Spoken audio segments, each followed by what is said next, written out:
this afternoon, Lord. Bless us as we partake. And Amen. Sorry. Amen. Masa mo ito kakabuan tayo eh. Hi guys! Welcome to my channel. Today we're going to have mukbang with friends.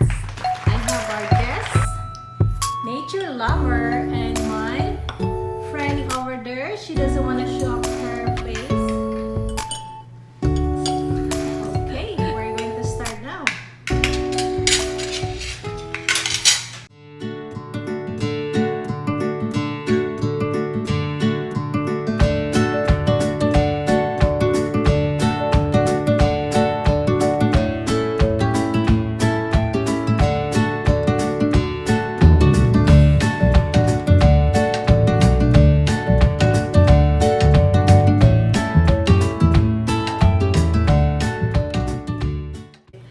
While we're eating, we're going to have a Q&A. Okay. Nagkaon na dali. Rice. Nagkaon na siya. Okay, first question. Uh-oh. How long have you lived in America? Me? All of you have to answer. Me, I'm here 10 years. Me? 12 years. Colin did 12 years. How the- It's gonna be 14 years. As This October. Wow. Buwang na. Nanghimbis na. Nag-invest na siya. Okay, next question. What was the first state that you lived in?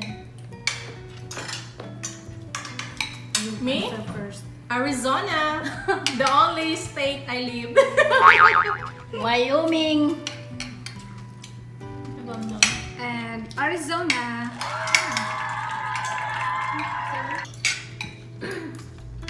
What is your first impression when you came in America? My first answer first. You first.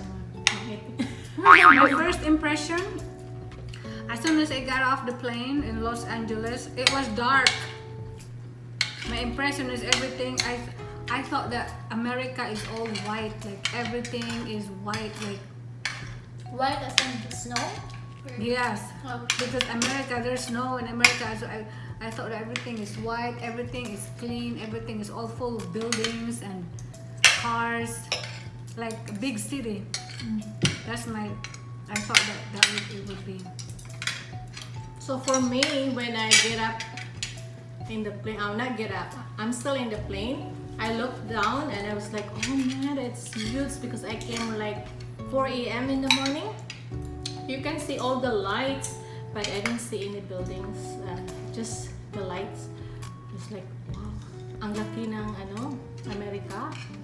Tapos, when I came morning, so that was dark. And it was December, so it's cold. Then my husband, that was my fiancé first when I came, and then because I came as a fiancé, so when I went when we go outside, I thought there's a big building, huge too, but it was not that much. So I was coming here all the way, looking and waiting for the snow, the ice. I was like, oh my, where's the ice? I thought there's a snow, something like that, but there's no ice, but it's really cold and freezing. And that's my impression. And when I wake up, so we showed around, my husband showed me around. I was looking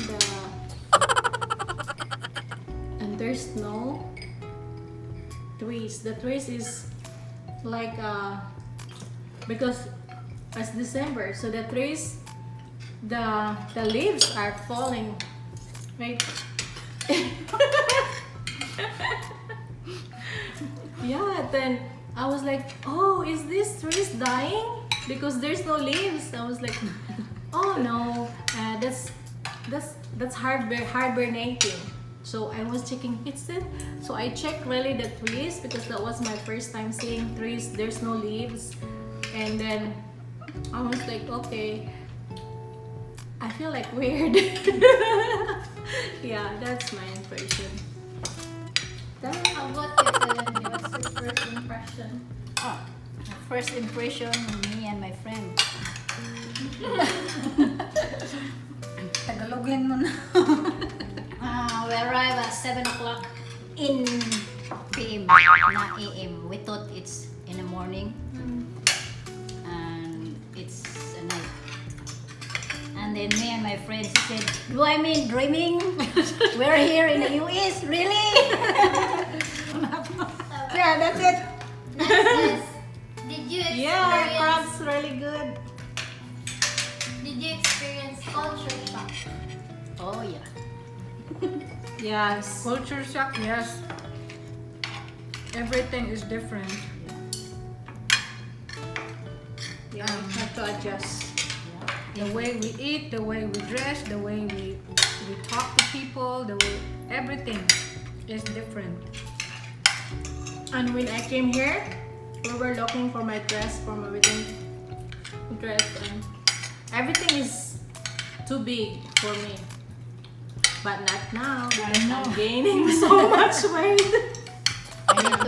We need to go to the kids section. Me. Embarrass.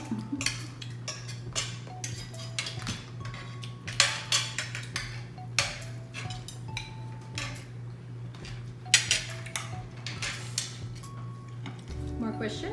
Yeah. What is your first job here in America? My first job is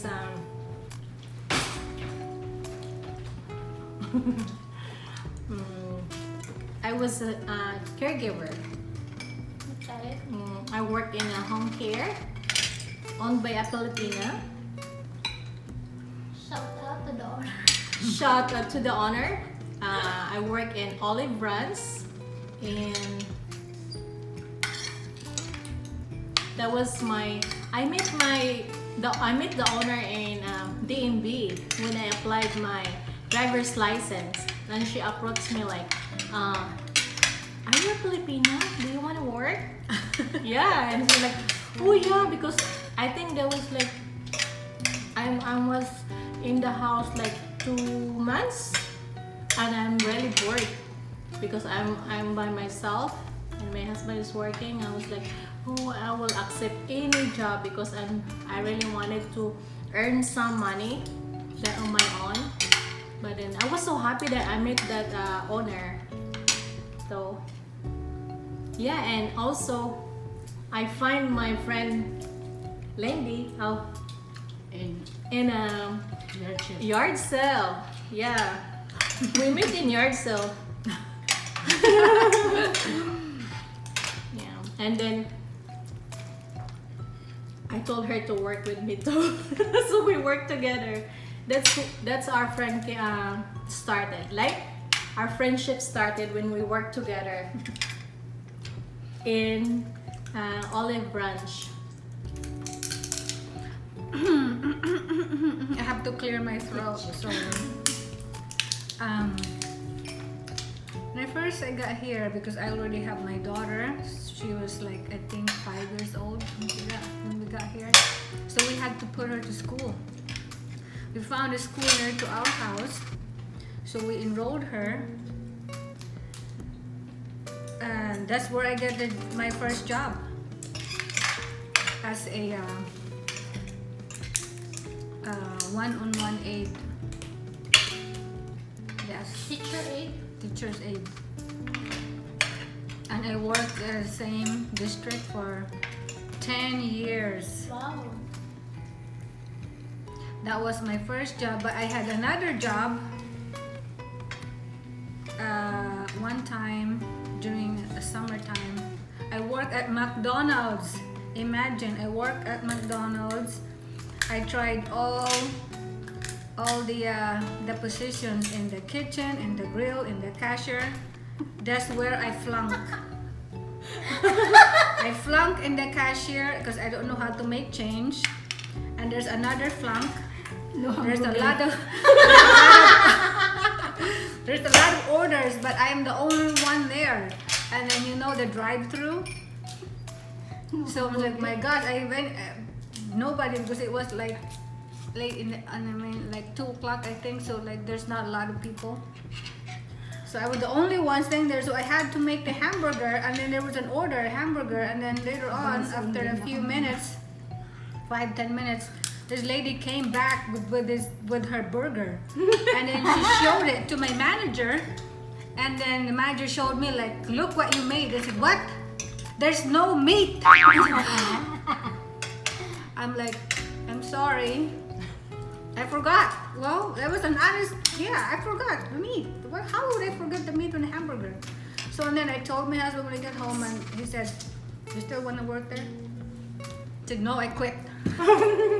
So I quit that job, but not for that reason, but you know, just like I just quit it. I just It's too much. Yeah, it's too much work, and my schedule was like at night time, and then I didn't drive at that time, so my husband has to drop me off and pick me up. And it's like in the middle of the night, so it was too much. And then I worked another during the day.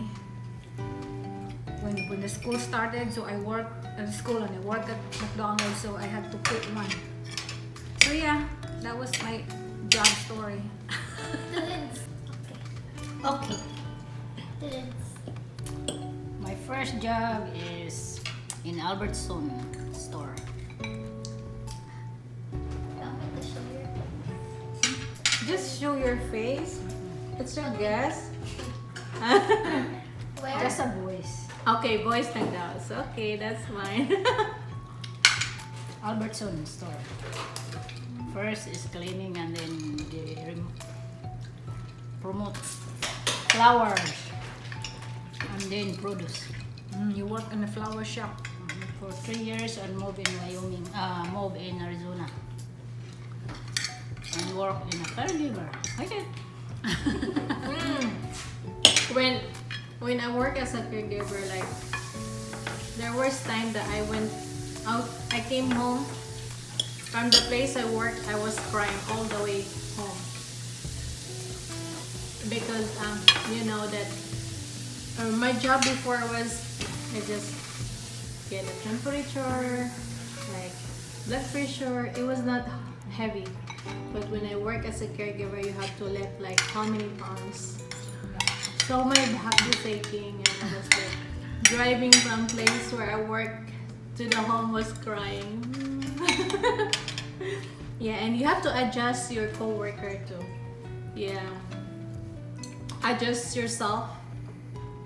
First is because you cannot please everyone. What is, Nana? Nana? Next question. What is the most difficult thing when you moved here?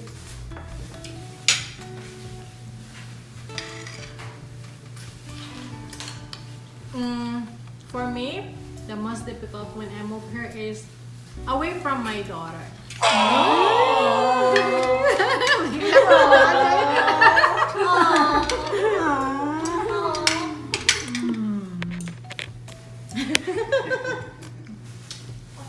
Yeah, that was really hard because we've been together for yeah, since birth when she's born, and then all of a sudden I have to leave her by herself, and that was Oh,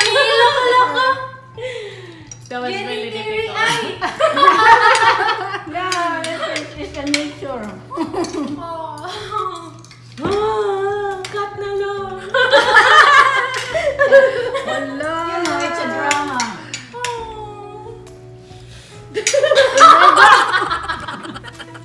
Imong gipahilak imong mama, ha? Nano? Next question.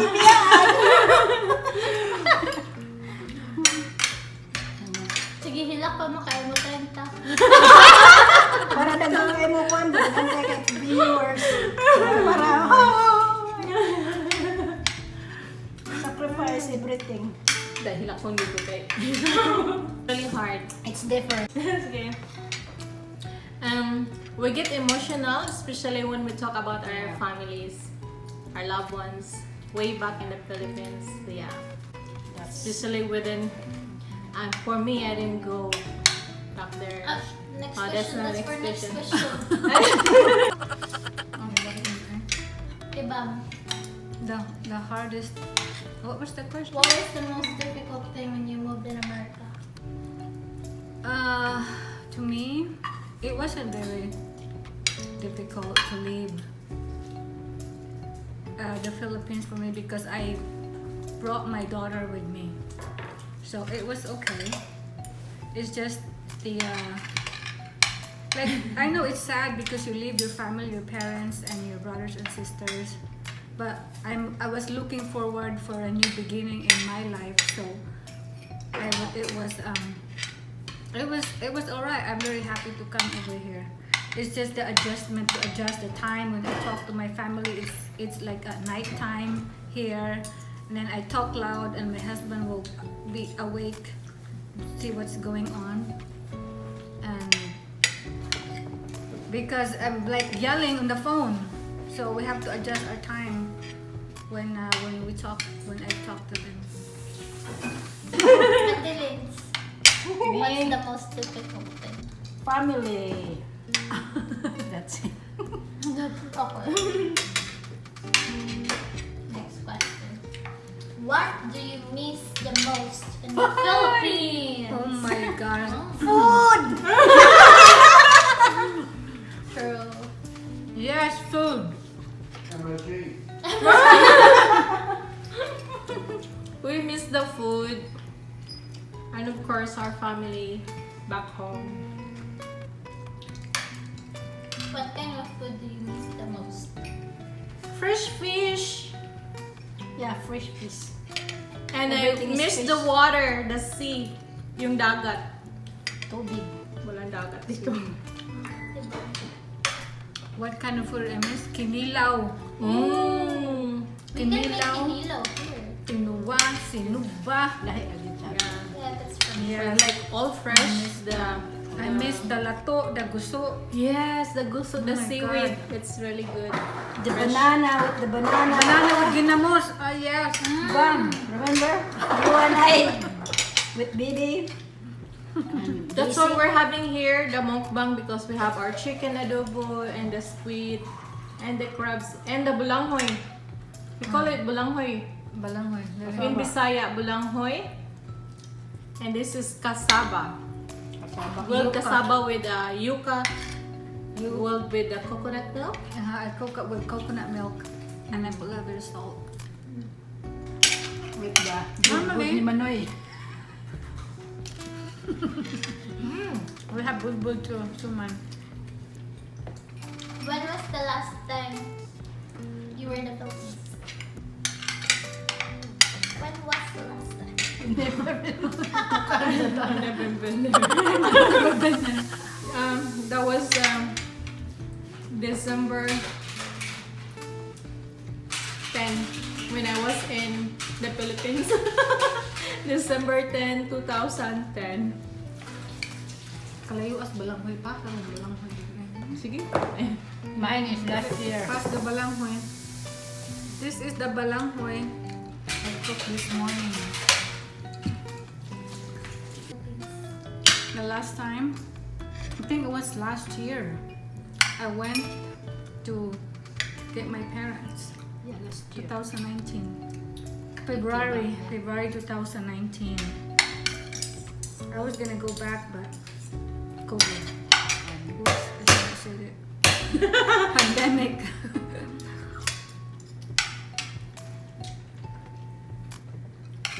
Where in the Philippines? Where in the Philippines you're from? I'm from the Philippines. I'm from Misamis Oriental. Riza from the Samis Oriental. Candidate number 1. Candidate number 2. Yeah. Bam Bam from Albuera, Leyte, Philippines. Randy from Ormoc City. Philippines. With Richard Gomez. Oh, Muir.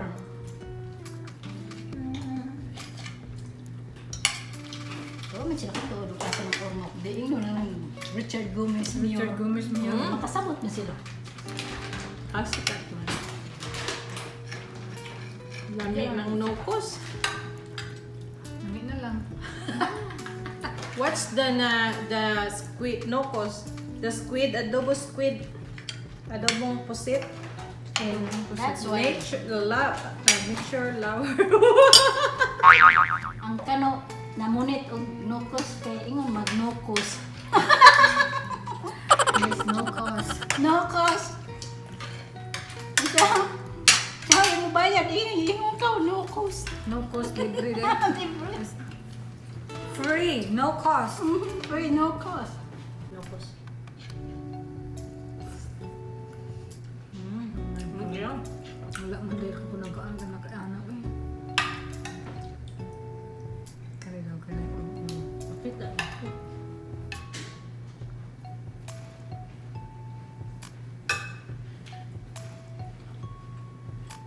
Here Hunger? is the squid. Okay. Delicious.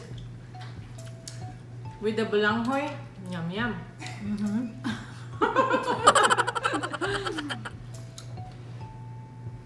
My husband is very supportive. Very good. Mm.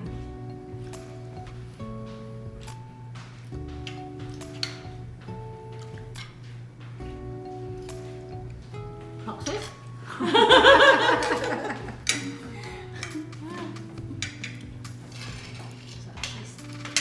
Dami gud ikinamot, magkinamot ko. Huh? Kini pa lang may lamig yung isa ni Sigwan.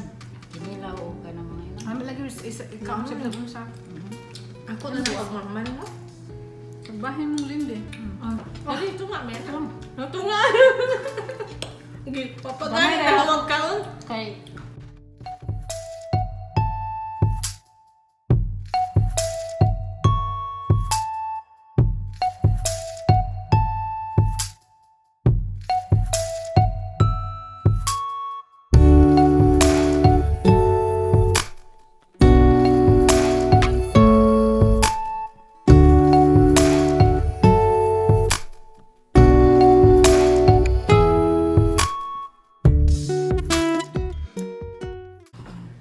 Is Arizona the best state to live? Why or why not? Yeah, this is the best place to live because I'm here. Yeah, because this is the place where I came. To me, during the summer, no. Yeah, because it's too hot. It's too hot. But I see a lot of states that are nice, but then as what Riza said, this is the first state she stayed, and this is the first state that I'm impressed, I think. The only problem here is when it's summer, It's it's summer. really hot. that's my problem. Like when you say hot, like you're in the hot. Oven. Sauna. oven or in Sauna. kung sa Bisaya pa, murag nakas ganggangan. Yan ang term na yan. Tap-tapanan. Yeah, okay. I remember when I was in my first summer, I picked up the mail. I went to the mailbox. I was like, oh my God. I can't stand like murag naaligi kas ganggangan. Init di kay tanan. I was like, man. Di, pag abli mo sa pultahan, mura kag gisud sa oven. Yeah. Nung sa kanya nga, mura man kag gisud mo sa oven kikas bugnaw. Lendex. Mine is Wyoming. Her favorite place is See, Wyoming. Wyoming because it Because came I came from Wyoming first and the second is Arizona. I like because it have snow, nature. lots of greens, lots of Yeah. pictures. Yeah, like lots of greens. Yeah. Okay, next and final question. What can you say to the people who wants to come in the United States? Wants to go abroad? Eat This a is lot very- of fish, fresh fish, and What?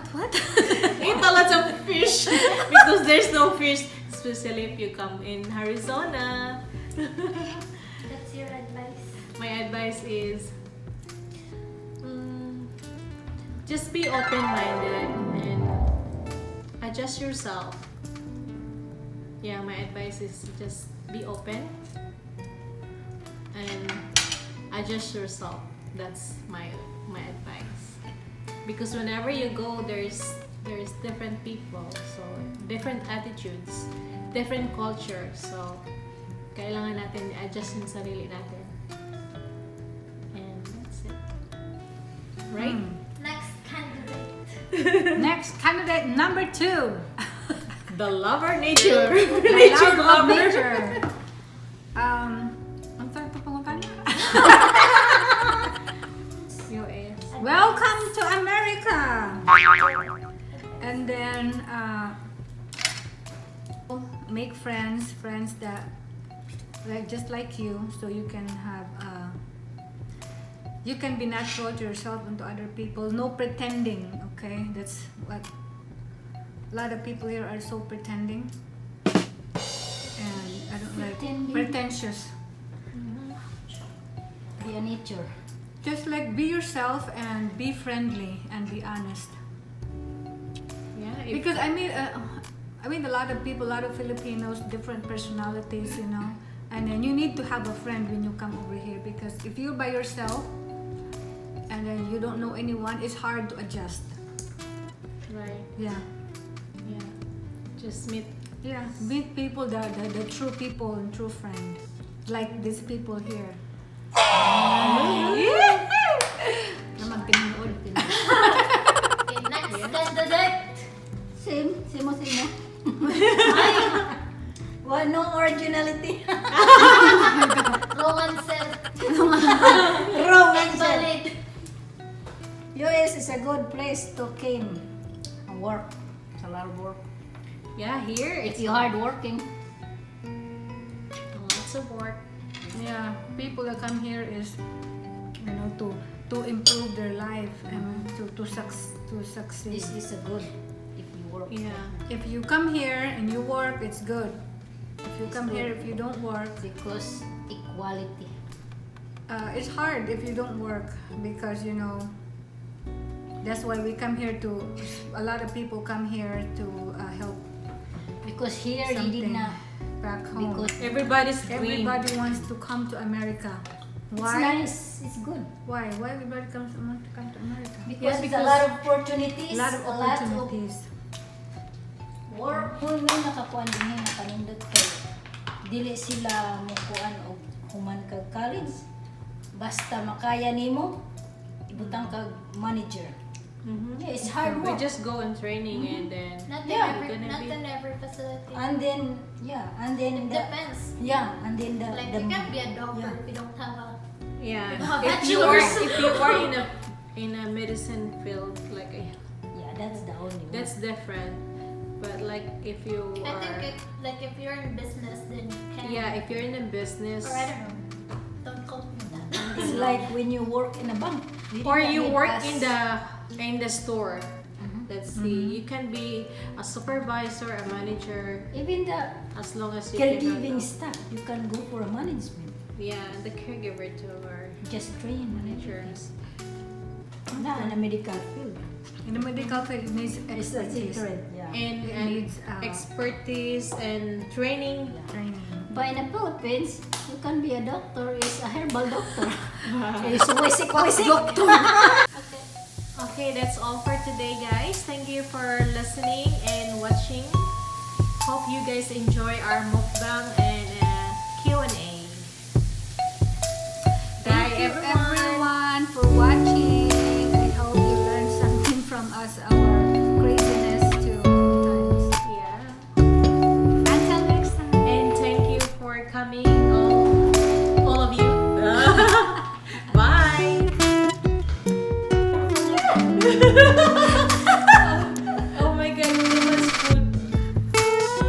get pregnant.